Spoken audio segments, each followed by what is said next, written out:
This call is now being recorded. Good evening everyone. तो जैसा कि आप सभी को पता है, हम यहाँ पर ले रहे हैं ऑनलाइन क्लासेस। किस क्लास के लिए? तो वो है 10th क्लास के लिए। किस सब्जेक्ट की? तो वो है मैथ की, जिसमें हमने आपका 4th चैप्टर पढ़ना स्टार्ट कर दिया, जिसका नाम है द्विघात समीकरण। और बात कर ले अगर हम इसके पोल रिजल्ट की, तो पिछली क्लास में आपका पोल रिजल्ट कैसा था, तो एक बार उसको भी देख लेते हैं। पिछली क्लास में हमने जो क्वेश्चन किए थे, 2 क्वेश्चंस किए थे, ठीक है। उनमें से जिन बच्चों ने दोनों के दोनों सवालों के जवाब बिल्कुल करेक्ट दिए हैं, उनके नाम है विवेक, कनिष्का, रूपा, रुचि, कैफ, निदा, दिलीप, रिया, निकिता और लक्ष्य, ठीक है। तो चलिए अभी आज की क्लास को भी स्टार्ट करते हैं। उम्मीद है कि आज की क्लास में भी आप अच्छे से करोगे और सभी के सभी क्वेश्चन। बस पोल में आंसर देना होता है, सही होता है अच्छी बात है, गलत होता है कोई बात नहीं। आपका काम अभी आंसर देना है। और आंसर देना कैसे है? तो उसको सॉल्व करके, तुक्का नहीं लगाना है, आंसर को हमेशा सॉल्व करके अपना आंसर दिया करो, ठीक है। तो चलिए हम पढ़ रहे थे कि द्विघात समीकरण के मूल जो है वो कैसे निकाले जाते हैं, तो इसी को हम यहाँ से कंटिन्यू करेंगे। हमने पढ़ा था कि द्विघात समीकरण के मूल निकालने के लिए हम मध्य पद विभाजन प्रमेय या विधि का भी इस्तेमाल करते हैं, और हम द्विघात सूत्र के द्वारा भी इसके मूल जो है वो निकाल सकते हैं, ठीक है।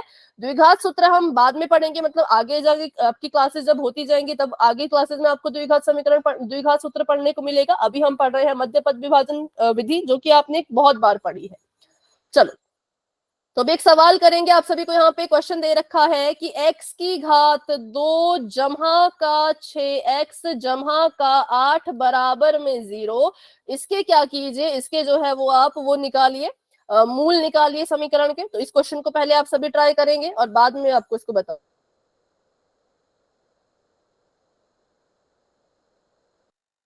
इसको सॉल्व करके आपने मुझे अपनी नोटबुक दिखानी है, और उसके बाद फिर मैं चेक करूंगी किसका सही है किसका कहाँ पे गड़बड़ हुई। फटाफट से इसको अपनी कॉपी पे सॉल्व करो और नोटबुक दिखाओ। देखो नोटबुक दिखा के क्या होगा, अगर किसी का कहीं पे गलत हुआ है तो वो गलती मुझे पता लग जाएगी, और फिर मैं इस क्वेश्चन को इस तरीके से सिखाऊंगी कि वो गलती दोबारा ना हो। तो फटाफट से सभी इसको सॉल्व करो और अपनी कॉपी में मुझे दिखाओ। क्वेश्चन है x की घात 2 जमा 6x जमा 8 इस समीकरण के मूल ज्ञात करने हैं किसके द्वारा? तो मध्य पद विभाजन विधि के द्वारा, जो कि सभी को अच्छे से आती है। चलो,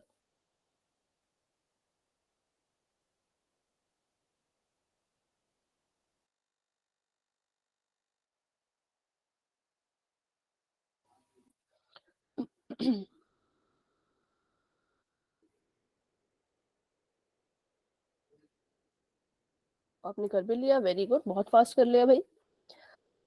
ठीक है, रूपा और रीना शर्मा जी के नाम से जो है, रिया शर्मा जी के नाम से कौन है? नाम बताओ पहले। मैम रिया शर्मा। रिया, यस मैम। तो आपका आ रहा है -4 -2, और रूपा का भी आ रहा है -4 -2, जो कि मुझे ठीक ही लग रहा है, करेक्ट है। हाँ, क्योंकि सारे इसमें जमा जमा वाले थे, तो लगभग लगभग करेक्ट है। ओके, चारू और रुचि, आप दोनों का मैं देख रही हूँ, कैमरा ऑन रखिए बेटा। रुचि सब ठीक था, लेकिन इसके आगे भी हल करो क्योंकि ये एक समीकरण है ना, तो इसके बराबर में 0 साथ साथ चलता रहेगा। हाँ चारू, आपका करेक्ट है ना। रुचि, आपने बस थोड़ी सी ये गड़बड़ की कि आपने इसको समीकरण के रूप में नहीं लिखा, बहुपद के रूप में लिखा। समीकरण के रूप में लिखो तो जो 0 है ऊपर से वो नीचे तक चलता रहेगा। ओके निकिता, आपका मैं देख रही हूँ, बट बेटा बहुत मतलब पूरा सफेद दिख रहा है, थोड़ा सा पास कीजिए कैमरा।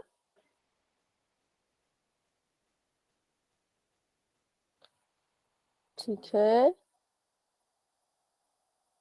नहीं, नजर नहीं आ रहा, बहुत फीका फीका दिख रहा है।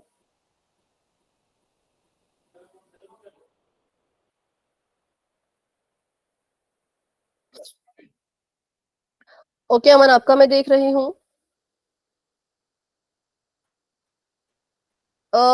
-4 कैसे आया और -2 कैसे आया? सब कुछ जमा में था ना। हाँ, तो ये देखो छोटी सी गड़बड़ की वजह से आपका पूरा क्वेश्चन गलत हो जाता, तो इसलिए अच्छे से करो, साइन का ध्यान रखो। ओके कैफ, आपका मैं देख रही हूँ तो करेक्ट है।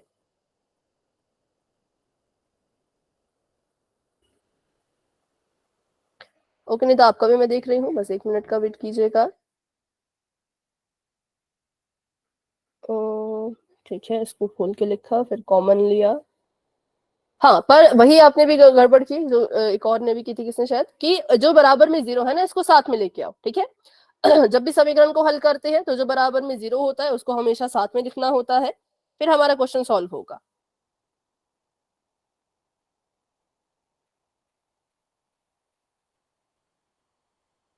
ठीक है, तो चलिए इसको सॉल्व करते हैं। तो वैसे तो मुझे इसमें कोई बड़ी गलती नहीं दिखी, सभी बच्चों ने क्या किया, बिल्कुल अच्छे से जो है वो अपना क्वेश्चन किया। ओहो, 1 मिनट।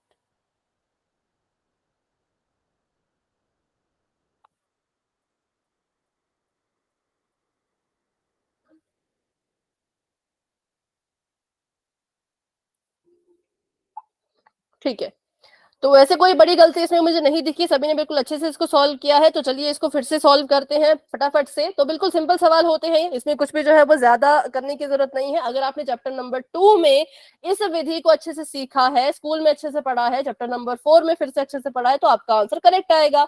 तो हमने अपने इस समीकरण को द्विघात समीकरण के मानक रूप से कंपेयर करना है, इसकी तुलना करनी है। और मेरी बात को ध्यान से सुनिएगा, इसके बाद सीधा सवाल पोल में है, हम इसके बाद और किसी और सवाल को नहीं समझेंगे, बस इस सवाल को समझ के आपका सीधा सीधा जो सवाल आएगा वो पोल में आ जाएगा। ठीक है, तो इसको हम इसकी तुलना करेंगे ax² जमा bx जमा c बराबर है 0 के साथ। ठीक है, और यहां से हम निकालेंगे a b c की वैल्यू। तो a b और c की वैल्यू निकालने हमने ये भी बहुत बार अच्छे से सीख लिया है। अगर मैं देखूं कि a की वैल्यू यहाँ पे कितनी है, a का मान कितना है, तो a की जगह पे कुछ नहीं लिखा था, जहां पे कुछ नहीं होता वहां पे हमेशा 1 होता है, इसलिए इसको 1 लिख दिया। ठीक है, उसके बाद b की जगह पे 6 है तो b की जगह पे 6 लिख दिया, c की जगह पे 8 है तो c की जगह पे 8 लिख दिया। अगर आप चाहते हो कि आपके इन सवालों में इतनी सी भी गलती ना हो, स्पेशली साइन में, ठीक है, तो आप हमेशा ही पहले ए बी सी की वैल्यू को लिख लेना, क्योंकि अगर आप इनकी वैल्यू को नहीं लिखोगे, ऐसे ही करने की कोशिश करोगे कि 8 एकम 8 6 का 6, तो साइन में गड़बड़ हो जाती है, क्योंकि यहाँ पे सभी जमा के थे तो गड़बड़ नहीं हुई, लेकिन अगर माइनस साइन होता तो थोड़ा सा हम कंफ्यूज हो जाते। तो बिल्कुल भी रिस्क नहीं लेना है, क्योंकि ये क्वेश्चन हमेशा बड़े नंबर में आता है। और ये जो क्वेश्चन है, जब आप शाब्दिक सवालों को हल करोगे, जो कि हमने पिछली क्लास में किया भी था, द्विघात समीकरण बना बना के, तब उसको हल करने के लिए भी ए बी सी की वैल्यू पहले ही निकाल लेना, क्योंकि वो क्वेश्चन पूरा 4 या 5 नंबर का आएगा। ठीक है, एबीसी की वैल्यू निकाल ली, अब ए बी और सी की मदद से ही पूरा का पूरा सवाल हमारा हल हो जाएगा। सबसे पहले हम निकालेंगे गुणनफल, मतलब ए को सी से गुणा करके गुणनफल निकलता है, 1 गुणा 8 करेंगे तो 8 एकम 8 आता है, तो 8 आ गया। फिर हम निकालेंगे इसका योग। ठीक है, इसका योग निकालेंगे, तो योग के लिए हमें पता है कि योग निकालने के लिए जो b की जगह पे लिखा होता है उसी को लिख दिया करो, तो वो हमारा योग होता है। तो योग है 6, मतलब जमा करके 6 और गुणा करके 8। ठीक है, योग और गुणनफल निकाल लिया।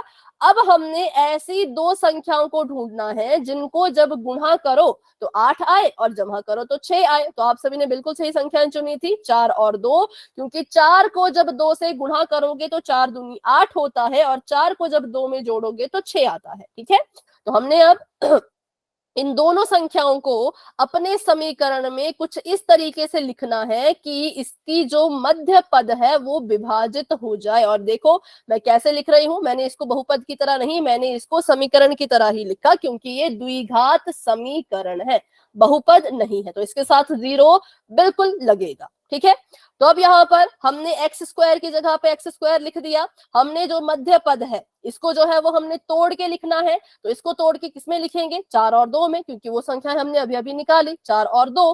तो जमा का निशान यहाँ पे लिखेंगे, 6x को तोड़ के 4x जमा 2x के रूप में, और 8 हमारा ऐसे कैसा रहेगा, बराबर में 0। बराबर में 0 कभी मत भूलो। ठीक है, फिर हमने देखा कि हमने यहाँ पे लेना है कॉमन। अब कॉमन लेने के लिए जिसको तो निकालना कॉमन आता है वो आराम से कर लो, लेकिन जिसको थोड़ा सा डाउट रहता है, अच्छे से नहीं आता, लगता है कि कहीं गलत ना हो जाए, तो फिर दूसरे तरीके से कर लो, खोल के, है ना। तो मैंने बताया था कि खोलते कैसे हैं। पहले पद के गुणनखंड बनाओ, मतलब इसको लिख दो, x² को लिख दो x गुणा x के रूप में।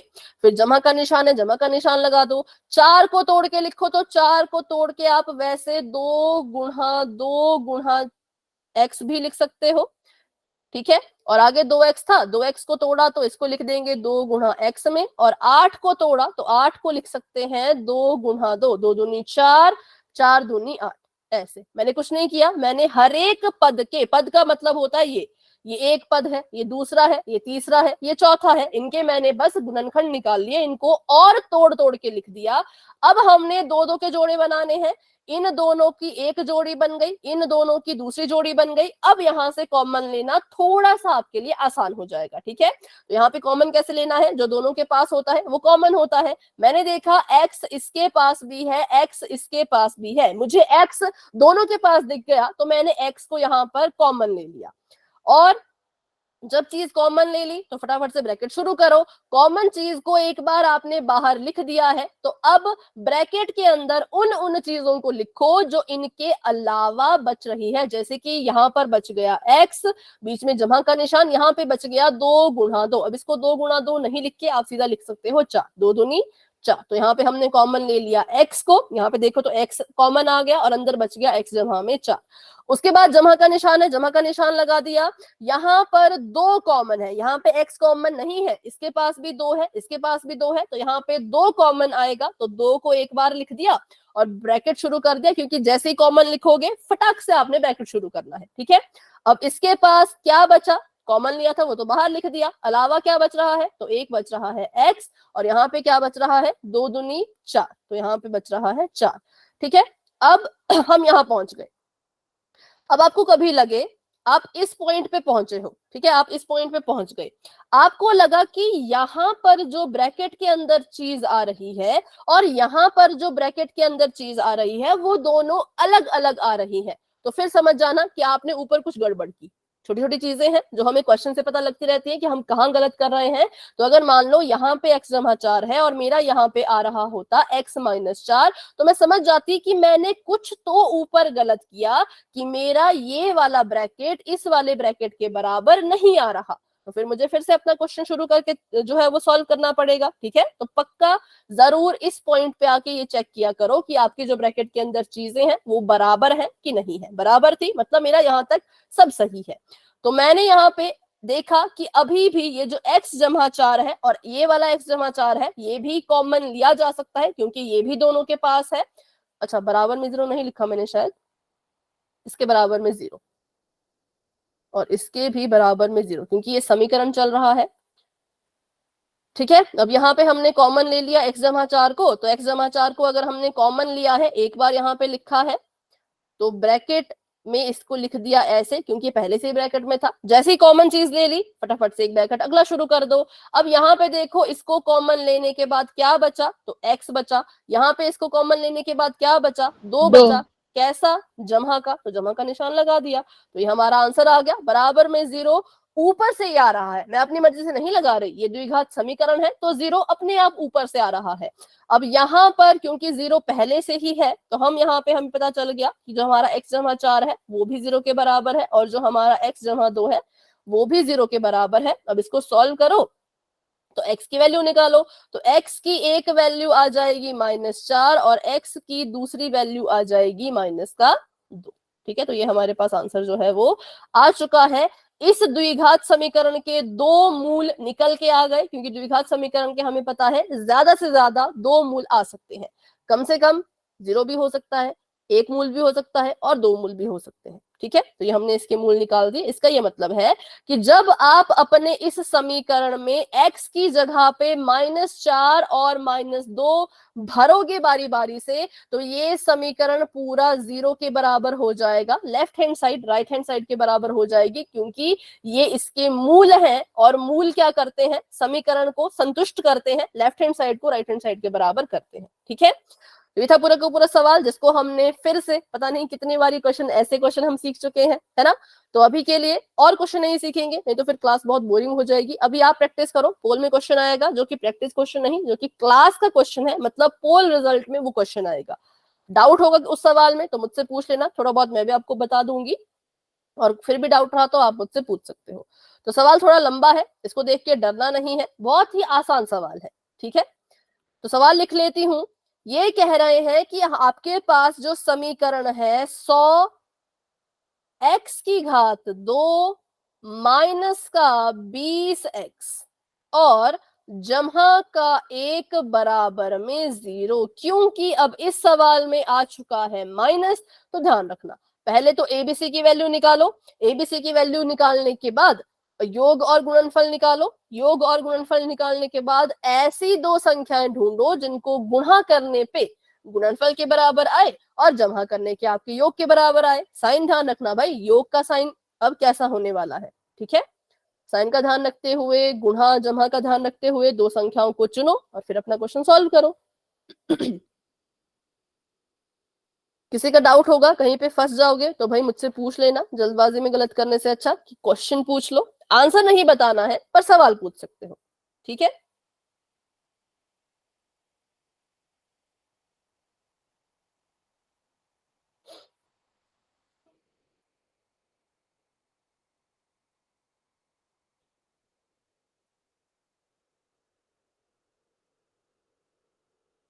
हाँ सभी पहले कोशिश करो अपनी अपनी नोटबुक पे, जल्दबाजी में आंसर नहीं करना है, सभी पहले ट्राई करो अच्छे से।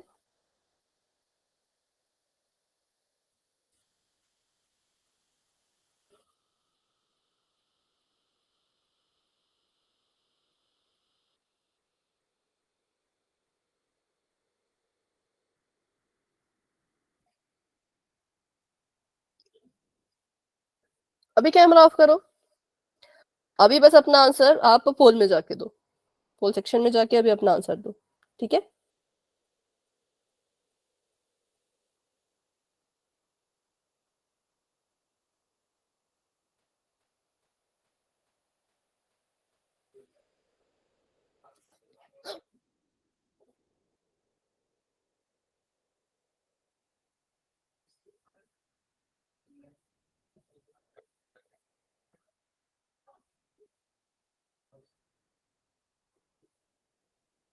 हम्म किसी भी क्वेश्चन से डरना डरना नहीं है, आपने सारे कंसेप्ट सीखे हैं तो उन कंसेप्ट को बस इस्तेमाल करो अपनी अपनी कॉपी पे और आंसर तक पहुंचो।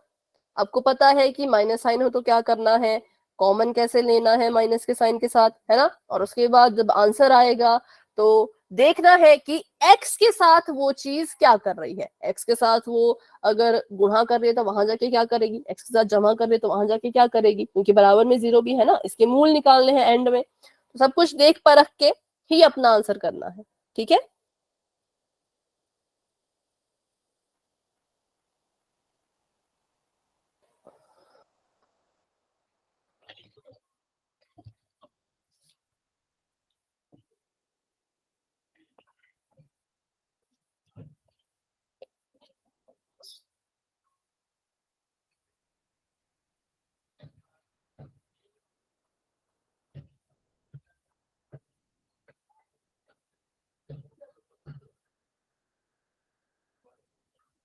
मैम जी एक चीज पूछनी है।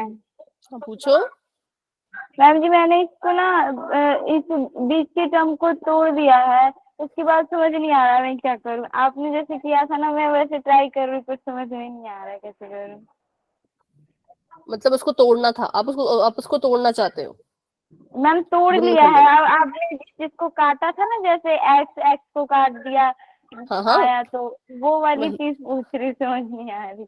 तो ऐसा करो, क्योंकि मुझे दिख रहा है कि यहाँ पर 10 का पहाड़ा चल रहा है ना। यस तो मैम। आप 100 को भी 10 के गुणनखंड में तोड़ो और जो भी बीच में टर्म्स आई होंगी अगर वो भी 10 के पहाड़े में आती हैं तो उनको भी 10 के पहाड़े में तोड़ो। जैसे मान लो, मानना है भी, मैं नहीं बता रही, मुझे आंसर नहीं पता।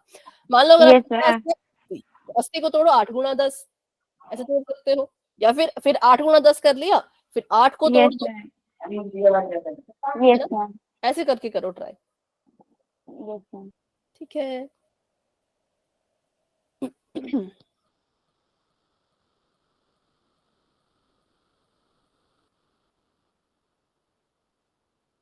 फिर दो तीन चीजें कॉमन आ जाएंगी तो फिर उनको कॉमन उठा के बाहर लिख के गुणा कर देना। मान लो 2 भी कॉमन आ गया, 10 भी कॉमन आ गया, x भी कॉमन आ गया, तो तीनों को उठाओ, बाहर लिखो, तीनों की गुणा कर दो, ठीक है। उसको फिर कॉमन मान लेना और अंदर जो जो बच रहा है उसको भी ऐसे लिखो कि गुणा होंगे तो गुणा कर देना।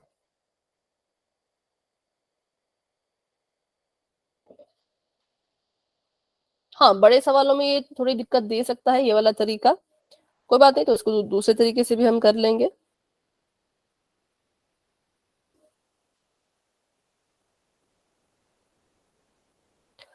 ठीक है, 15 बच्चों के आंसर्स आ चुके हैं, बाकी बच्चे भी कोशिश करो और फिर बाद में मुझे अपनी नोटबुक भी दिखाना। अभी मत दिखाना, जब क्वेश्चन सभी बच्चे कर लेंगे फिर दिखाना, ठीक है।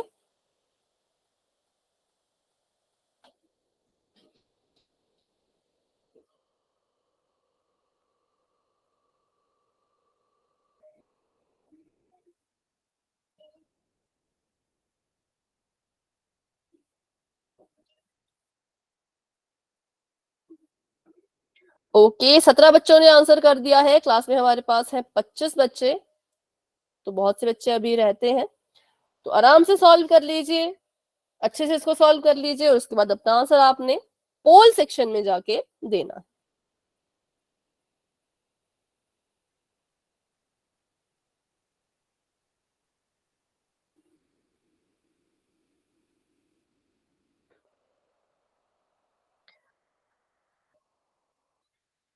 मैम ABC निकालना जरूरी है?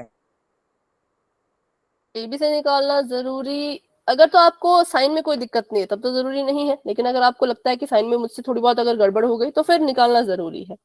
नो मैम, नहीं है। नहीं जरूरी तो फिर मत निकालो।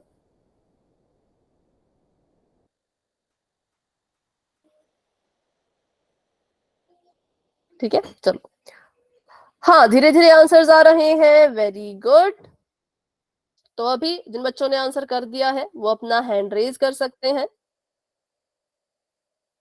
सुगंधा, श्रुति, 20 बच्चों ने आंसर किया है तो 20 हैंड रेज्ड होने चाहिए इस वक्त। काकुल, अच्छा निकिता सिंह जी के नाम से निकिता है या निधि है, मतलब कुछ तो नाम था, मुझे अभी निकिता ही लग रहा है वैसे तो। फिर भी अपना नाम एक बार बता दो माइक ऑन करके। मैम निकिता ही है। ओके, रिया, निकिता, चारू, हिमांशी, काकुल, विवेक, निकिता एक और नाम से, श्रुति, सुगंधा, ज्योति और अनु, रूपा, हाँ ये सभी आंसर दे चुके हैं। डिम्पल, निपल अगर आंसर दिया बेटा तो हैंड रेज करो, अगर अभी नहीं दिया तो सॉल्व कर लो, है ना, और बाकी बच्चे सॉल्व करके आंसर देंगे फटाफट से। मतलब हाँ, फटाफट का मतलब है कि सॉल्व करके, फटाफट का मतलब ये नहीं कि बस आंसर दे दिया फटाफट बिना सॉल्व किए।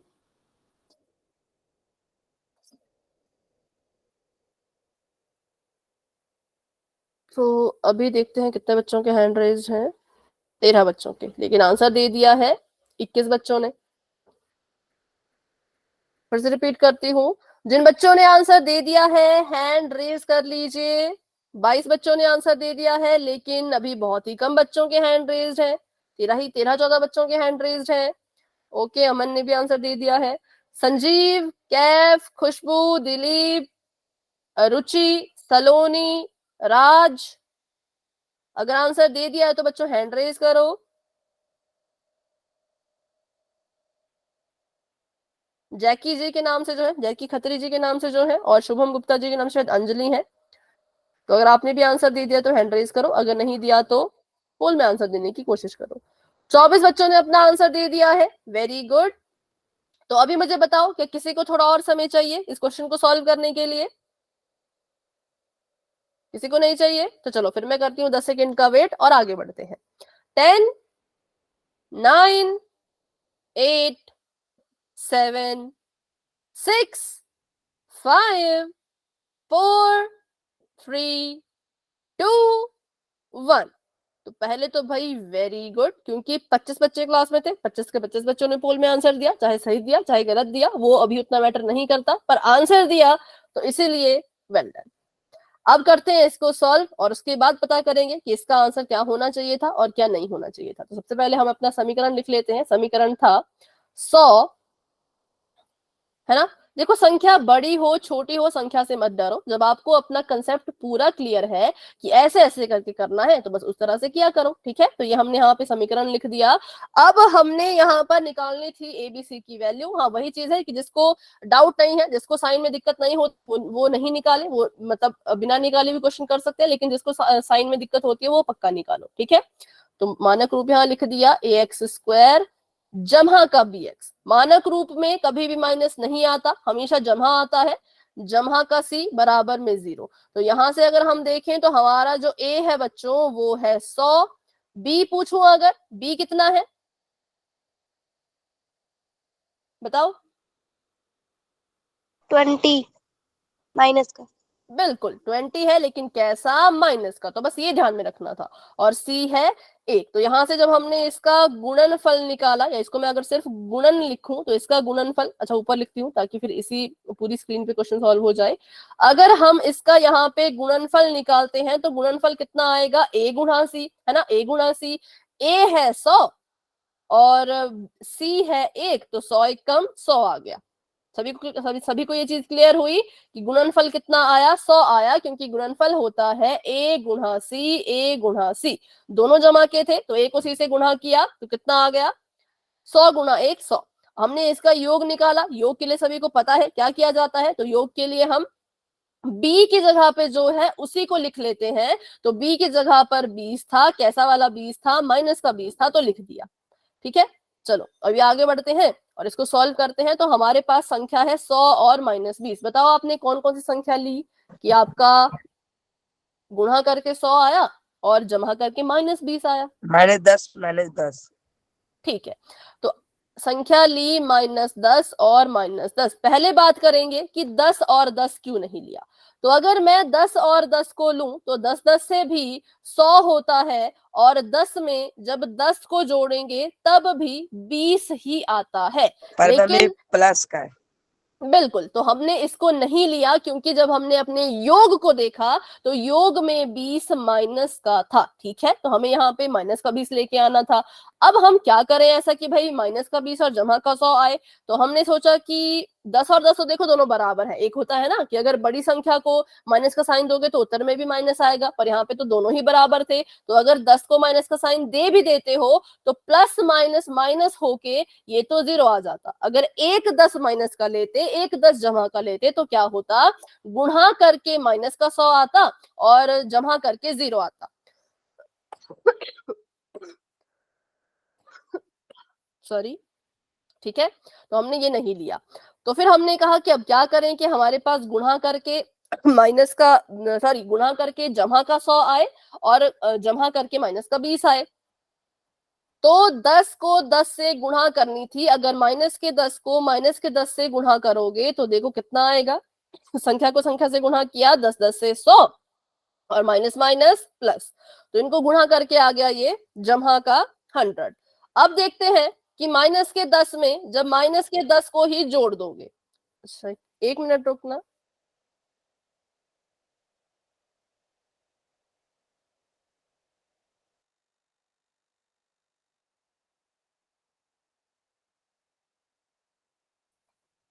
ठीक है, माइनस के 10 को माइनस के 10 से गुणा किया तो जमा का 100 आया, और माइनस के 10 में जब माइनस के ही 10 को जोड़ने की कोशिश की, -10 ऐसे का ऐसा, प्लस माइनस माइनस 10 ऐसे का ऐसा, माइनस माइनस प्लस होता है, मतलब इसको जोड़ना है। 10 को 10 में जोड़ेंगे 20 आएगा, और उत्तर में साइन माइनस का आएगा, क्योंकि वही चीज यहाँ पे ना कोई बड़ा है ना कोई छोटा है, तो इन दोनों के पास माइनस था तो आंसर में भी माइनस आएगा। तो ये कारण रहा कि क्यों हमने दोनों 10 को माइनस माइनस के साइन दिए, और क्यों हमने अकेला 10 जो है वो जमा का नहीं लिया, या एक 10 जमा का एक 10 माइनस का क्यों नहीं लिया। तो अगर आपको ये रीजन समझ आ गया कि हमने क्यों दोनों को माइनस दिया है तो वाई टाइप करेंगे, क्योंकि कुछ बच्चों का सही है कुछ बच्चों का गलत भी है। तो जिन बच्चों का गलत है तो पहले तो मैं ये सोच के चल रही हूँ कि यहाँ पे थोड़ी सी गड़बड़ अगर हुई हो तो उस बच्चे को समझ आ जाए कि कैसे कैसे संख्या लेनी थी।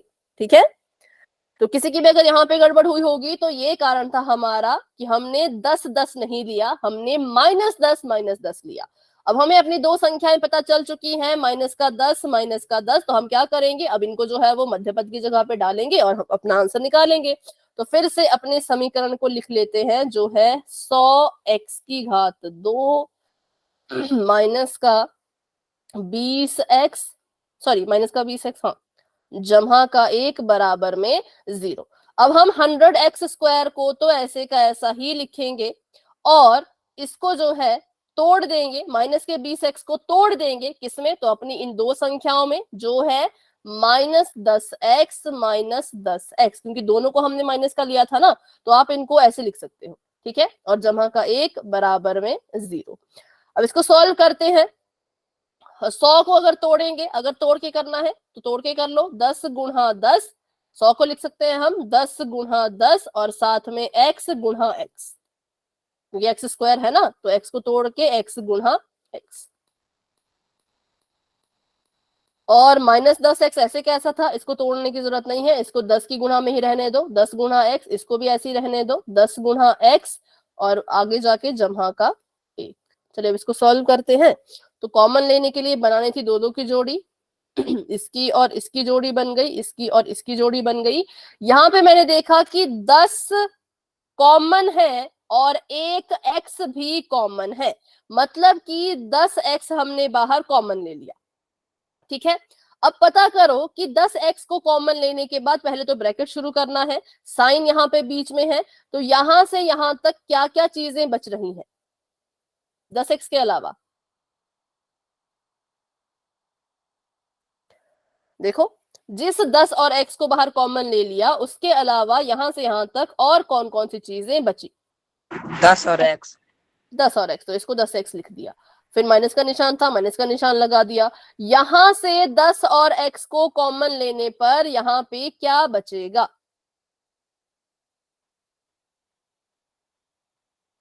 बताओ। 1 आएगा। पक्का? 0 तो नहीं आएगा?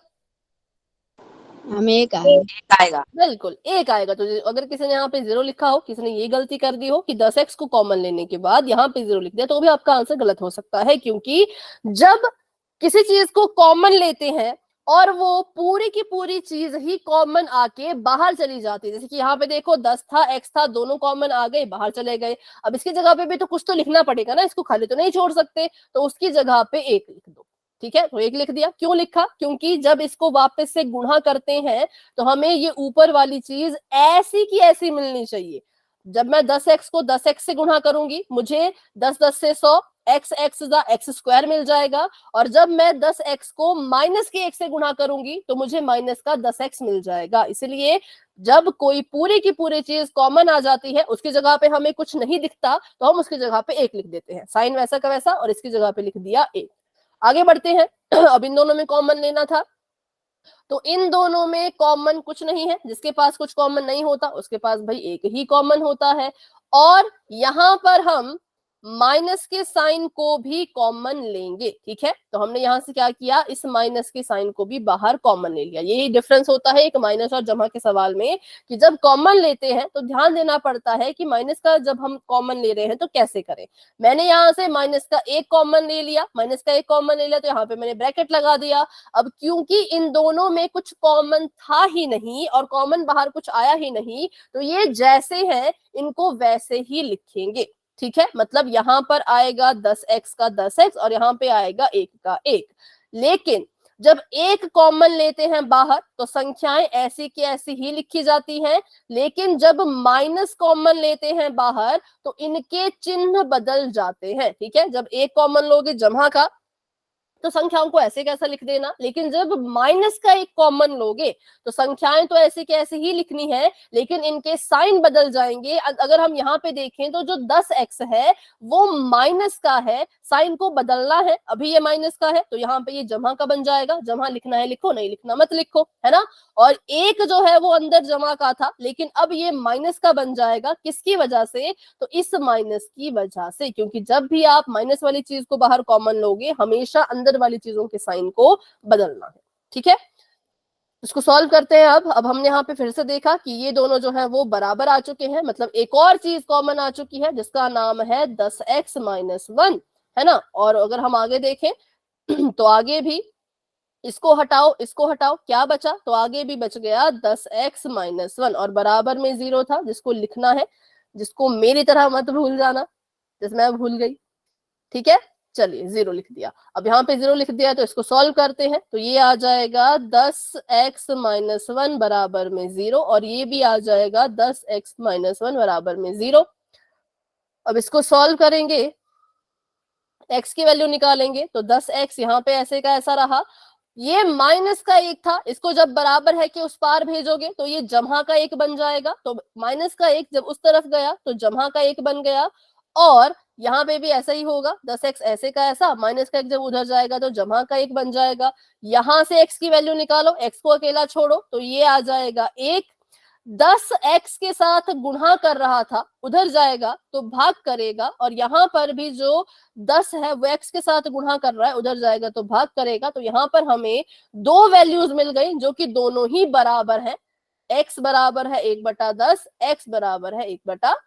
ठीक है, तो इसका जो रूट है, इसका जो हल है वो क्या है, इसका जो मूल है वो क्या निकला, वो निकला 1/10। कि जब आप 1/10 को इस समीकरण में लिखोगे तो ये 0 के बराबर हो जाएगा, इसकी left hand side right hand side के बराबर हो जाएगी। तो ये था पूरा का पूरा सवाल। अगर अभी भी इस क्वेश्चन में किसी को डाउट है, अगर तो छोटा मोटा डाउट है तो अभी के अभी पूछ लो, लेकिन अगर पूरा सवाल समझना है तो फिर क्लास एंड होने का वेट करना पड़ेगा। ठीक है, चलिए बताइए, अगर समझ आ गया तो वाई टाइप करो, लेकिन अगर छोटा सा डाउट है तो अभी पूछो, बड़ा डाउट है तो क्लास के बाद पूछना। मैम ये मतलब गुणनफल निकालने में दिक्कत हो रही है। ये वाला, हाँ तो फिर मतलब इसको ये दूसरे नहीं तरीके से, मैम, जो ये मल्टीप्लाई करने के बाद माइनस के बाद की मध्य पद। आसान सॉल्यूशन है। गुणनफल निकालने में मतलब फिर से मतलब बताओ कौन मैम सा। जैसे 100 है, फिर 100 मतलब क्या, मतलब जोड़े तो 20 है, मतलब ऐसे कैसे निकालेगी जल्दी। अरे उसमें क्यों दिक्कत, वो तो बहुत आसान होता है। देखो देखो, सबसे पहले तो क्या करना होता है, जैसे कि यहाँ पे 100 था, एलसीएम से आ जाएगा। गुणनफल एलसीएम नहीं होगा, एलसीएम का इसमें कुछ काम नहीं। गुणनफल 100 था और योग 20 था, है ना, माइनस का 20 था। तो सबसे पहले क्या करना होता है, जो गुणनफल है ना उसको लिखने की कोशिश करो कि इसको हम किस किस तरह से लिख सकते हैं। जैसे हमने 100 देखा, हमारे मन में सबसे पहले 10 और 10 ही आया, है ना, सभी के मन में पहले 10 और 10 आया होगा कि किसको किससे गुणा करें, कि 100 आए, तो हमने लिख दिया 10 को 10 से गुणा करो। मान लो यहाँ पर संख्या कुछ और होती, 20 नहीं होता, तो क्या तब भी हम 10 और 10 ले पाते, बताओ। यहाँ पे होता 29, यहाँ पे होता 29, क्या तब भी आप 10 और 10 ले पाते? No ma'am. नहीं ले पाते। तो फिर और सोचो कि 100 को आप और किस तरह से गुणा करके लिख सकते हो। तो एक तो 10 गुणा 10 हो गया, और एक हो गया 25 गुणा 4, है ना, 25 चौके 100, तो 25 में 4 जोड़ो तो 29 भी आता है। तो तब आप इन दोनों को लेते, डिपेंड करता है दोनों पर। पहले तो बस अपने जो जिस चीज को गुणा करके लिखना है, पहले तो उसको हर तरीके से लिख के देखो कि जैसे इसको 10 गुणा 10 भी लिख सकते हैं, 25 चौके भी लिख सकते हैं, 50 गुणा 2 भी लिख सकते हैं। इन सभी तरीके से आप 100 को लिख सकते हो, 100 गुणा 1 भी लिख सकते हो। मान लो यहाँ पे 100 होता, है ना, गुणा करने पे 100 होता, और आपको बोलते कि जमा करके आना चाहिए 99, तो ना तो इसको ले पाते, ना तो इसको ले पाते, ना तो इसको ले पाते, तब आप इस चीज को ले लेते, है ना। तो ये दोनों पे डिपेंड करता है, लेकिन सबसे ज्यादा ये डिपेंड करता है इस पर, पहले आपको ये पता करना पड़ेगा कि जिसका गुणनफल करना है ना उसको किस किस तरह से लिख सकते हो। जमा घटाना तो बात की बात है, इसको हमेशा बाद में देखना है, पहले देखना है कि इसको गुणा करके कितने तरीकों से लिख सकते हो। एक बार इसका पता लग गया गुणा करने का कि 100 को 10 गुणा 10 भी लिख सकते हैं, 25 गुणा 4 भी लिख सकते हैं, 50 गुणा 2 भी लिख सकते हैं, और 100 गुणा 1 भी लिख सकते हैं। फिर अपनी नीचे वाली संख्या देखो कि अब इन चारों में से किसको उठाएं कि 20 बने। जोड़ने पे 20 बने, तो 25 और 4 का तो 20 नहीं बनेगा, घटाएंगे तो 21 बनेगा, जोड़ेंगे तो 29 बनेगा, तो ये कैंसिल हो गया, ये भी कैंसिल हो गया, ये भी कैंसिल हो गया, तो हमारे पास ये वाली चीज बच गई, है ना। तो सबसे पहले बस इतना करना है कि संख्या डिसाइड करनी है कि कौन सी ले। जैसे हमने 100 के लिए ले लिया था 10 और 10, क्योंकि गुणा करने पे 100 भी आ जाएगा, और 10 में कुछ करें अगर हम जोड़ तोड़ करें तो 20 भी बन जाएगा। फिर इसमें करना है जोड़ तोड़ कि गुणा करने पे जमा का 100, तो पहले तो डायरेक्ट गुणा कर ली, आ गया 100, ठीक है। उसके बाद सिर्फ गुणा थोड़ी करनी है, जमा भी तो करनी है, तो 10 में 10 की जमा भी कर ली, तो आ गया 20। फिर देखा कि 20 तो भाई माइनस का आना चाहिए, तो आपको हर एक चीज स्टेप बाय स्टेप करनी पड़ेगी। पहले तो 20 तक, पहले तो चेक किया कि 20 आ रहा है, हाँ जोड़ के 20 आ रहा है, लेकिन हमें तो भाई माइनस का चाहिए, तो फिर कुछ ऐसा करो कि आपका 20 माइनस में आए। तो हमने किया, हमने देखा कि अगर हम इसको माइनस के 10 लें, इसको भी माइनस का 10 लें, और इनको आपस में जोड़ दें, जमा कर दें दोनों को, तो हमारा 20 आ जाएगा, क्योंकि -10 -10 माइनस माइनस प्लस होता है, प्लस मतलब 10 को जोड़ो, जोड़ के 20 आ गया, साइन आएगा माइनस का, क्योंकि इसके पास भी माइनस है, इसके पास भी माइनस है। यहाँ पे ना तो कोई बड़ा है ना तो कोई छोटा है, जब चीजें बराबर होती है तो फिर वही साइन आता है, माइनस का 20 आ गया।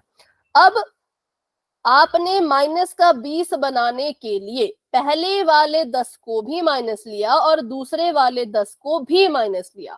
तो ऐसा कभी मत करना कि जमा करने के लिए ले लिए दोनों माइनस माइनस के और गुणा करने के लिए रख दिया दोनों को जमा का, तो फिर से क्वेश्चन गलत हो जाएगा। अगर जमा करने के लिए दोनों को माइनस का निशान दे रहे हो तो गुणा करते वक्त भी दोनों को माइनस का निशान ही दीजिए और फिर चेक कीजिए। तो हमने चेक किया तो 10 से होता है 100 और माइनस माइनस होता है प्लस। ठीक है, तो मतलब हाँ, यहाँ पे आपको बहुत सी चीजें करनी पड़ेंगी, इसके लिए प्रैक्टिस बहुत जरूरी है। ऐसे बहुत से क्वेश्चन करते रहो, ट्राई करते रहो तो खुद आ जाता है धीरे धीरे धीरे। ठीक है, पर जो मैंने थोड़े बहुत स्टेप्स बताए कि पहले जो चीज गुणा करनी है उसको तोड़ के लिखो कि उसको हम कितने तरीके से लिख सकते हैं, फिर देखो कि उनमें से जुड़ करके योग के बराबर कौन आएगा। ठीक है, अभी थोड़ा थोड़ा क्लियर हुआ? बताओ। Yes ma'am. है ना, बाकी कब होगा? जब प्रैक्टिस करेंगे तब। चलो तो अभी आगे बढ़ते हैं। तो अभी के लिए जो इसका ऑप्शन करेक्ट है वो ऑप्शन नंबर डी है और बाकी सभी गलत है। माइनस वाला भी गलत, ये भी गलत और ये भी गलत। और वही जिसका बड़ा क्वेश्चन होगा वो क्लास के एंड में रुक के मुझसे दोबारा से समझ लेना। इसका आंसर हाँ देख लिया। अब करते हैं इन सवालों को। ये सवाल है जिनसे आप सभी थोड़ा बहुत डरते हो, है ना, लेकिन डरना नहीं है, ये बहुत आसान होते हैं। ये वर्गमूल का 3 है, ये x की घात 2 है, ये जमा का 10x है और ये माइनस का 8 वर्गमूल 3 है, बराबर में है 0। इसके मूल ज्ञात करने हैं, तो चलिए भाई इसके मूल ज्ञात करते हैं, क्योंकि पोल में भी रूट वाला क्वेश्चन आएगा, तो इसलिए इसको अच्छे से सीखो कि कैसे कैसे इनको हल करते हैं। ठीक है, चलो तो फिर से वही चीज, इसकी तुलना कर लीजिए ax² जमा bx जमा c बराबर है 0 के साथ, और यहां से निकाल लो abc की वैल्यू। तो a कितने के बराबर है बताओ? √3 √3 वर्गमूल 3। b कितने के बराबर है? 10 10। और c कितने के बराबर है? -8 √3। बिल्कुल 8 नहीं, -8 वर्गमूल 3। ठीक है, माइनस का 8 वर्गमूल 3। तो अभी इसको सॉल्व करते हैं हम। तो यहां पर देखो ये हमने लिख दिया है, एक मिनट, एबीसी लिख दिया। अब यहाँ पे लिखते हैं इसका गुणन। तो गुणनफल ध्यान से देखना, ठीक है, इसका गुणनफल ध्यान से देखना। गुणा करना है हमने a को c से। ठीक है, a की जगह पे वर्गमूल का 3 है और c की जगह पे -8 वर्गमूल 3 है। अब अगर किसी को आता है गुणा करना तो बता दो आंसर, कुछ भी बताओ, सही गलत कुछ भी, कोशिश करो। -8 √3। ठीक है, -8 √9। नो मैम, √ मतलब सेम है ना, तो मैम एक ही बार लिखेंगे ना। हाँ चलो एग्जांपल देती हूँ। अगर मैं लिखूं -24x, अच्छा अगर मैं लिखूं x -8x, तो आप क्या करोगे? आप x की गुणा x करोगे। मैम -8 √3 का स्क्वायर। मैम रूट की बिना रूट से कट जाएगा ना। हाँ मैं आप सभी से पूछ रही हूँ, मैं तभी तो पूछ रही हूँ आप सभी से। आपके अलग अलग चीजें आएंगी तो मुझे पता चलेगा किसके मन में क्या चल रहा है। -8 √3 स्क्वायर। ठीक है, अभी मेरा एग्जाम्पल सुन लो तो आपको ज्यादा अच्छे से समझ आ जाएगा। ठीक है, कि जब अगर ऐसा होता x गुणा -8x, ठीक है, तो क्या करते हैं हम, क्योंकि हम देख पा रहे हैं कि -8 का अभी यहाँ पे कोई जोड़ीदार नहीं है, मतलब अभी इसको आप x मान के चलो, वर्गमूल 3, ये 3x है। 8 हमेशा गुणा करता है संख्या के साथ। अगर मैं आपको बोलूं कि 8 की गुणा आप वर्गमूल 5 से कराओ तो यहाँ पे आंसर आपका क्या आएगा? इसका आंसर बताओ जरा, इसका आंसर बताओ। 40 सभी का 8 वर्गमूल 8 √5। पक्का? ठीक है, तो इसका आंसर आएगा 8 वर्गमूल 5, क्योंकि कभी भी वर्गमूल वाली संख्या बिना वर्गमूल वाली संख्या के साथ गुणा नहीं करती, ना जमा करती, ना गुणा करती, ना भाग करती, ना माइनस करती, कुछ नहीं करती, जैसे लिखी है वैसे ही उसको लिखा जाना पड़ता है। ठीक है, तो 8 को जब हमने वर्गमूल वाली संख्या से गुणा करने की कोशिश की, इसने कहा भाई ये तो वर्गमूल के अंदर है, इसे तो मैं गुणा नहीं कर सकता, तो फिर हमने इनको साथ में लिख दिया। ठीक है, लेकिन यहां पर अगर हम देखें तो यहां पर फिर से वही चीज आई कि 8 जो है वो वर्गमूल 3 के साथ ना तो इसके साथ गुणा कर सकता ना ही इसके साथ गुणा कर सकता, क्योंकि 8 वर्गमूल के बाहर है, ये दोनों वर्गमूल के अंदर है। लेकिन वर्गमूल 3 तो वर्गमूल 3 के साथ गुणा कर सकता है ना, बताओ क्योंकि दोनों ही वर्गमूल के अंदर है। अब इस क्वेश्चन को अगर और अच्छे से समझना है तो और अच्छे से समझो कि मैंने इसको लिखा वर्गमूल का 3 गुणा का निशान माइनस का 8 वर्गमूल 3। ठीक है, अब कभी भी आपको ऐसा लग रहा हो कि इन चीजों को गुणा करने का आ रहा है और गुणा करने में हम कंफ्यूज हो रहे हैं, तो जैसे इस वर्गमूल 3 के आगे माइनस का 8 लिखा है, तो इस वर्गमूल के 3 के आगे भी कोई संख्या होनी चाहिए थी, लेकिन वो नहीं है। जब वो संख्या नहीं, तो हमें पता है जब कुछ नहीं होता तो कौन हमारे काम आता है, बताओ? एक। तो इसके आगे 1 लिख दो, अपनी मर्जी से 1 लिख दो, इस पे कोई फर्क तो पड़ेगा नहीं, क्योंकि 1 तो भाई ऐसा है किसी के भी साथ गुणा करा लो, उसको तो चर के साथ भी गुणा करा लो, वर्गमूल के साथ भी गुणा करा लो, बट्टे वाली संख्या किसी के साथ भी गुणा करा लो, उत्तर में वही संख्या आ जाती है। ठीक है तो अब यहां से याद रखो कि संख्या संख्या के साथ गुणा कर लेगी और वर्गमूल वाला वर्गमूल के साथ गुणा कर लेगा। ठीक है, अगर आपको लगता है कि ऐसे सवाल आ रहे हैं और आप कंफ्यूज हो रहे हो, अगर तो यहाँ पे पहले से कोई संख्या होती, जैसे मान लो यहाँ पे पहले से ही 3 लिखा होता, तो हमें कोई दिक्कत नहीं होती, क्योंकि माइनस का 8 3 से गुणा कर लेता और वर्गमूल 3 से गुणा कर लेता। लेकिन ऐसा कुछ लिखा नहीं था, कुछ भी नहीं लिखा था। यहाँ पे अगर 4 लिखा होता तो 8 जो है वो 4 से गुणा कर लेता, वर्गमूल 3 वर्गमूल से गुणा कर लेता। ठीक है, संख्या संख्या से और वर्गमूल वाली वर्गमूल से, पर यहाँ पे कुछ नहीं था, तो यहाँ पे हमने अपनी मर्जी का पहले तो 1 लिख दिया। अब गुणा करते हैं माइनस के 8 ने जब 1 के साथ गुणा की तो कितना आया, साइन के साथ बताना। माइनस का 8। ठीक है, और वर्गमूल 3 ने जब वर्गमूल 3 के साथ गुणा की तो कितना आएगा, वर्गमूल 9 वर्गमूल 3 का स्क्वायर। ठीक है, जैसे आप लिखते हो x गुणा x बराबर में x स्क्वायर, वैसे ही वर्गमूल 3 जब वर्गमूल 3 के साथ गुणा करेगा तो आ जाएगा वर्गमूल 3 का वर्ग या वर्गमूल 3 का स्क्वायर। अब हमें पता है ये वर्गमूल है, ये वर्ग है, दोनों एक दूसरे के दुश्मन होते हैं, उल्टे होते हैं, तो ये एक दूसरे को काट देते हैं, मार देते हैं। ठीक है, दुश्मन है तो भी मार देते हैं। अब दोनों कट गए तो हमारे पास सिर्फ अकेला सा 3 बच गया। ये सिर्फ तभी होता है जब सेम तरह की संख्याएं वर्गमूल के अंदर लिखी गई हो। ठीक है, और जो आप कर रहे थे 3 3 9, वैसे भी कर सकते हो कि आपने क्या किया, वर्गमूल के अंदर 3 था, इसके अंदर भी 3 था, गुणा कर रहे थे, आपने 3 3 9 कर दिया, बिल्कुल ठीक है। अब इसका वर्गमूल करो जरा, तो कितना आंसर आएगा, 3 तो भी 3 आएगा। ऐसे किया तो भी 3 आया, ऐसे किया तो भी 3 आया, किसी भी तरीके से करो आंसर हमेशा सेम आएगा। ठीक है, ये तरीका तब इस्तेमाल होता है जब दोनों संख्याएं सेम होती हैं, तब हम इसका स्क्वायर करके मतलब वर्गमूल को हटा के इसको सिर्फ एक बार लिख देते हैं। और ये वाला तरीका तब काम आता है जब ऐसा हो, मान लो मैंने लिखा वर्गमूल का 4 और यहाँ पे मैंने लिखा वर्गमूल का 5, तो गुणा करके कितना आ जाएगा, 20। और कैसा, तो वर्गमूल के अंदर। अब 20 का वर्गमूल करो तो 20 का वर्गमूल तो होता ही नहीं कुछ, इसको हम इसका वर्गमूल निकाल ही नहीं सकते, तो इसलिए इसका उत्तर इतने का इतने रह जाएगा। लेकिन वर्गमूल 9 का वर्गमूल 3 होता है, तो हमने उसको 3 के बराबर लिख लिया। तो 2 केसेस होते हैं जब वर्गमूल में अलग अलग संख्या हो, तो ऐसे गुणा करना है जैसे मैंने यहाँ पे किया। अगर सेम संख्या हो वर्गमूल के अंदर तो डायरेक्ट गुणा करके इसका स्क्वायर करके वही संख्या वापस से मिल जाती है। ठीक है, तो अभी सेम संख्याएं थी तो हमने क्या किया, यहाँ पे 3 लिख दिया, लेकिन कैसे लिखेंगे, तो गुणा में लिखेंगे। 8 ने माइनस के 8 ने 1 से गुणा किया तो माइनस का 8 आया, वर्गमूल 3 ने वर्गमूल 3 से गुणा किया तो 3 अकेला आया। अब इसको गुणा करो तो ये बन जाएगा 8 3 माइनस का 24, तो ये हमारे यहाँ पे गुणनफल निकल गया। जब हमने क्वेश्चन को देखा तो हमें लगा कि यार वर्गमूल वाली चीज है, इसका गुणनफल क्या पता वर्गमूल में आ जाए, पर ऐसा नहीं हुआ। वर्गमूल से वर्गमूल गुणा करके हट गया और हमारा गुणनफल आ गया माइनस का 24। और अगर हम योग की बात करें तो योग हमारा वर्गमूल के अंदर है ही नहीं, वो बिना वर्गमूल के है, वो है 10। ठीक है, तो अब आपने देखना है ऐसी संख्याओं को ढूंढो जिनको जब गुणा करोगे तो 24 आए और जमा करोगे तो 10 आए। तो वही तरीका इसमें भी अपनाएंगे जो मैंने आपको बताया। पहले देखो कि 24 को कैसे कैसे लिख सकते हो। पहले तो मेरे मन में आया 24 को लिख सकते हैं 6 गुणा 4।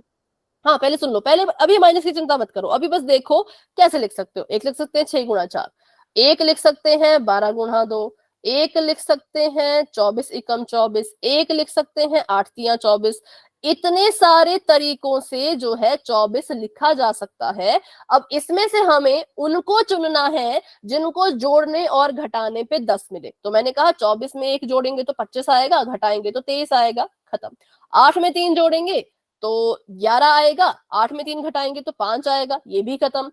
6 में 4 जोड़ेंगे 10 मिल जाएगा, 12 से 2 घटाएंगे 10 मिल जाएगा। तो 2 केसेस मेरे पास आ गए। अब मुझे डिसाइड करना है कि मैं इनमें से किस वाले संख्याओं को लूं, 6 और 4 को लूं या फिर 12 और 2 को लूं। तो वो पता लगेगा जब क्वेश्चन को आप सॉल्व करोगे। ठीक है, माइनस का 24 आना चाहिए। तो अगर मैं लिखूं माइनस का 6 गुणा में 4 तो माइनस का 24 तो आ गया, लेकिन माइनस के 6 में जब 4 को जोड़ा तो भाई माइनस का 2 आया, 10 तो नहीं आया। 10 तभी आता है कि अगर आप क्या करो, इसको भी माइनस का निशान दो तो ये आ जाएगा। क्या होगा बेटा? दोनों माइनस का, दोनों माइनस के हो, बिल्कुल ऐसे दोनों माइनस के हो। ठीक है, तो ये आ जाएगा ऐसे। और यहाँ पे देखो तो माइनस माइनस प्लस होता है, प्लस करके 10 आ गया, लेकिन साइन माइनस का आ गया। हमें तो भाई जमा का साइन चाहिए। तो कितनी ज्यादा इसमें जो है वो सब कुछ गलत हो रहा है कि जब हमने क्या किया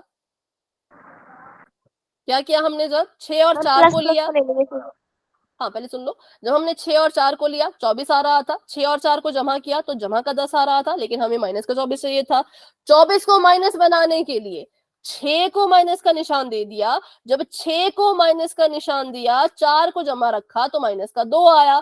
फिर अब हमने इसको 10 बनाना था। 10 बनाने के लिए क्या किया, दोनों को माइनस का निशान दे दिया। तो दोनों जमा होके 10 तो बन गए पर माइनस के निशान के साथ। फिर से गड़बड़ हो गई और दोनों जब माइनस के होंगे तो 24 जमा का बन गया। तो हमने सब कुछ ट्राई किया, साइन भी उलट पुलट कर दिए, लेकिन किसी भी कीमत पे माइनस का 24 और जमा का 10 आया ही नहीं। तो हमने कहा ठीक है भाई, इसको भी कैंसिल करते हैं, ये भी हमारे काम नहीं आएगा। तो एक ही ऑप्शन बचा जो है 12 और 2। 12 को 2 से गुणा करेंगे तो 24 आता है, लेकिन हमें माइनस का 24 चाहिए। तो चलो माइनस 12 को दे देते हैं। तो जब माइनस 12 को दिया और इसको जमा भी तो करना है ना, माइनस का 12 और जमा का 2, और जब इसको जमा किया तो भाई माइनस का 10 आया। अब माइनस का 10 तो नहीं चाहिए, 24 भी माइनस का, 10 भी माइनस का। तो हमने सोचा अब क्या करें, बताओ क्या करें? मैम प्लस का कर देंगे दोनों, प्लस 12 कर देंगे मैम, माइनस 2। बिल्कुल, प्लस 4 कर देंगे, क्योंकि हमें माइनस का भी चाहिए ना, 24 भी तो चाहिए ना हमें माइनस का। तो इसीलिए हम बड़ी संख्या को माइनस का निशान नहीं देंगे, हम छोटी संख्या को माइनस का निशान देंगे। तो मैंने 12 को जमा का रखा और मैंने 2 को माइनस का निशान दे दिया। इससे क्या हुआ, 12 दूनी 24, प्लस माइनस माइनस 24 माइनस का आ गया। और यहाँ पे देखें अगर तो 12 ऐसे का ऐसा, प्लस माइनस माइनस 2, 12 में से 2 गए 10, 12 बड़ा तो 10 के पास भी जमा का निशान आएगा क्योंकि 12 के पास जमा का निशान है।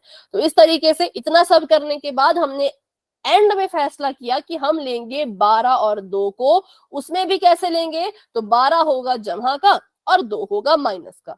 ठीक है, तो इतना सब करना पड़ता है। अभी बताओ थोड़ा थोड़ा क्लियर हुआ कैसे कैसे करना है, जिसको भी इसमें डाउट रहता है। मैम 6-4 को क्यों नहीं लिया? देखो 6-4 को हमने इसलिए नहीं लिया क्योंकि अगर आप 6 को 4 से गुणा करो तो माइनस का 24 नहीं आएगा, जमा का 24 आएगा। ठीक है, अब 24 को अगर हम माइनस बनाने की कोशिश करें, माइनस का 6 इसको दे दें तो ये माइनस का 24 बन गया। लेकिन माइनस के 6 में जब 4 को जोड़ा तो वो माइनस का 2 आया। माइनस का 2 तो नहीं चाहिए, हमें तो 10 चाहिए, है ना। तो फिर आप अगर कहो कि 4 को भी माइनस का बना दो तो ये बन जाएगा -6 -4 आ जाएगा -10। 10 तो हमें माइनस का चाहिए ही नहीं भाई, 10 तो हमें जमा का चाहिए। अगर माइनस का 6 है और माइनस का ही 4 है तो गुणा के लिए भी ऐसा ही करना पड़ेगा, माइनस का 6 माइनस का 4 24, ये जमा का आ जाएगा। तो जितनी बार हमने 6 और 4 में साइन को चेंज करने की कोशिश की उतनी बार ये गलत कर रहा था, कभी 24 जमा का, कभी 10 माइनस का, कभी 10 जमा का तो 24 की जगह पे कुछ और, कभी 24 अगर माइनस का तो 10 की जगह पे कुछ और। तो ये सब इसमें झंझट हो रहे थे, इसलिए हमने इनको नहीं लिया, हमने 12 और 2 को लिया। ठीक है, Okay, अभी ma'am. क्लियर हुआ? चलो, यस मैम। संख्याएं मिल गई हैं, कौन कौन सी? जमा का प्लस 12 माइनस का 2। माइनस का 2 लिख देंगे इसको अपनी मिडल टर्म में, जो हमारा मध्य पद है। तो 3x² वर्गमूल 3x² ऐसे का ऐसा, जमा का निशान ये आ गया 12x, माइनस का निशान ये आ गया 2x, ये माइनस का निशान ये आ गया 8 वर्गमूल 3। अब वर्गमूल 3 को ऐसे का ऐसा ही रखते हैं, है ना, और 12 को तोड़ने की कोशिश करते हैं। 12 और वर्गमूल 3 में क्या कॉमन आ सकता है? एक तो x कॉमन आ जाएगा, 3 और x 3 नहीं आएगा क्योंकि ये वर्गमूल मैम वाली एक्स संख्या कॉमन है। आएगा बस। बस x आएगा। तो फिर आगे जाके मैम दिक्कत आ एक्स बाहर जाएगी। कर देंगे कॉमन। मैम 3 को ही, √3 को। नहीं, कुछ देखते हैं इसमें आगे होगा। ठीक है, तो इसमें इन्होंने क्या किया, 12 को वर्गमूल में बदल दिया। देखो अब इस क्वेश्चन में कितना कुछ करना पड़ेगा, है ना, टाइम वैसे हो गया पर थोड़ा सा इसको समझ के ही जाएंगे। इन्होंने देखा कि वर्गमूल 3 था, यहाँ पे 12 था, कॉमन नहीं आ रहा था, तो इन्होंने फटाफट से लिए 12 के गुणनखंड, है ना। तो कैसे करते हैं, 2 6 12, 2 3 6, 3 एकम 3। ठीक है, वर्गमूल 12 को हल करना था, मतलब 12 को जो है वो वर्गमूल में लिखना था। तो कैसे करेंगे, इसके गुणनखंडों को वर्गमूल में डाल दो, तो 2 बाहर आ गया, 3 अंदर रह गया, 2 3 6, 6 दूनी 12। ये आ जाएगा 2 वर्गमूल 3। ये समझ आया, बताओ, ये समझ आया? यस मैम, मुझे कॉमन को बाहर निकाल दिया। हाँ, मतलब जब हमने 12 को वर्गमूल बनाना है ना, 12 को हमने वर्गमूल में करना है, तो हम क्या करेंगे, इसको ऐसे करेंगे। तो ये हमारा आंसर आ जाएगा 12 को 2 वर्गमूल 3 लिख के, 2 3 6, 6 दूनी 12। पर आगे यहाँ पे 4 क्यों लिखा है? तो 4 3 12 आ गया सीधा, नहीं ये नहीं होगा। ठीक है, तो यहाँ पे इसको ऐसे लिख दिया और आगे लगा दिया माइनस का 2 और 8 वर्गमूल 3 ऐसे का ऐसा।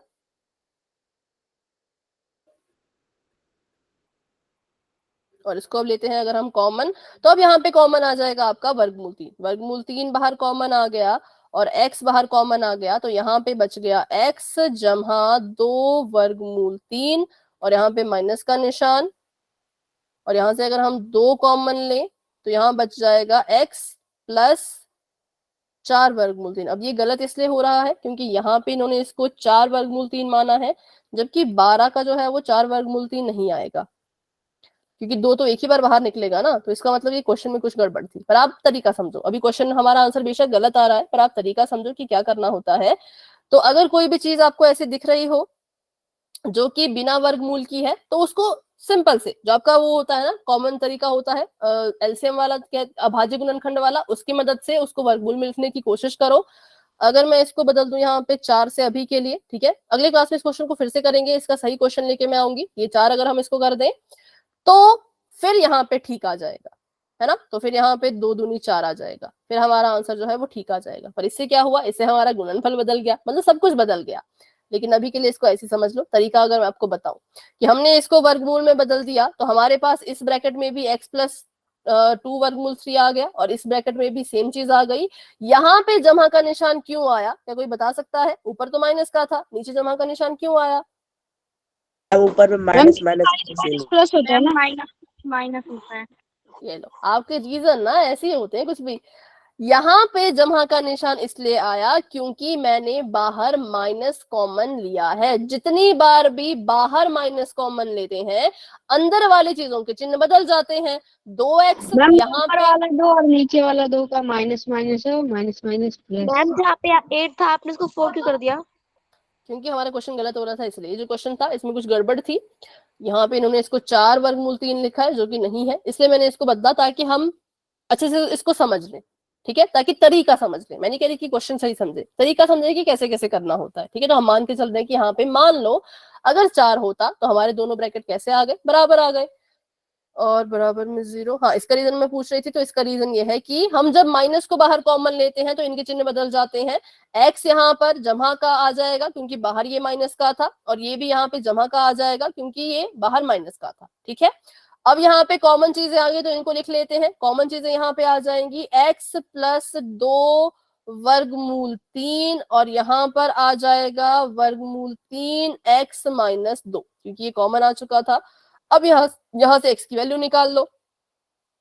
तो बताओ, यहाँ पे तो x की वैल्यू आ गई माइनस का 2 वर्गमूल 3, और यहाँ पे x की वैल्यू कितनी आएगी, बताओ जरा सॉल्व करके फटाफट से।